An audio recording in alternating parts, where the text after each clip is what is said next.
রক্তের সম্পর্ক থাকলেই আপনজন হওয়া যায় না। রক্তের সম্পর্কে থাকবে ভালোবাসা, সম্মান, আদর, আনন্দ, অনুষ্ঠানে উপস্থিতি, এই সবই থাকবে রক্তের সম্পর্কে।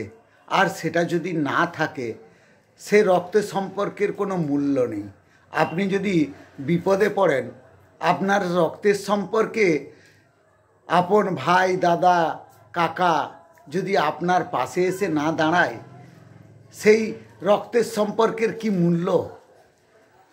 একজন তার অনুষ্ঠান, তার বাড়িতে তার দাদা ভাই এলো না, দেখাশোনা করলো না, কোনো কাজেই লাগলো না, সেই রক্তের সম্পর্কের কি মূল্য আছে?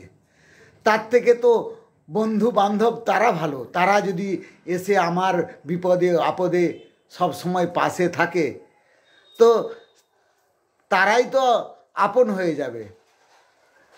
তো রক্তের সম্পর্ক তখনই ভালো হয় যখন সব কিছু তার সম্মানের থাকে, ভালোবাসার থাকে, আশীর্বাদের থাকে।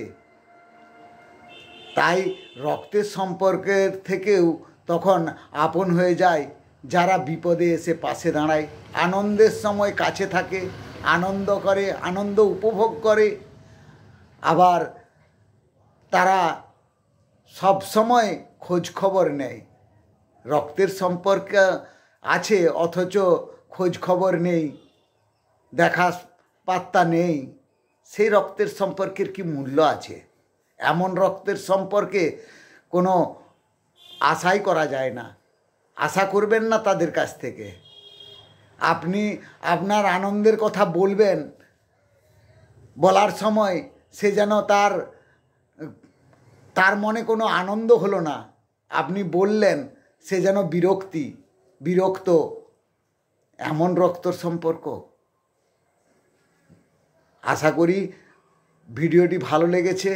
আপনি লাইক করবেন আর চ্যানেলটিকে একটু সাবস্ক্রাইব করবেন।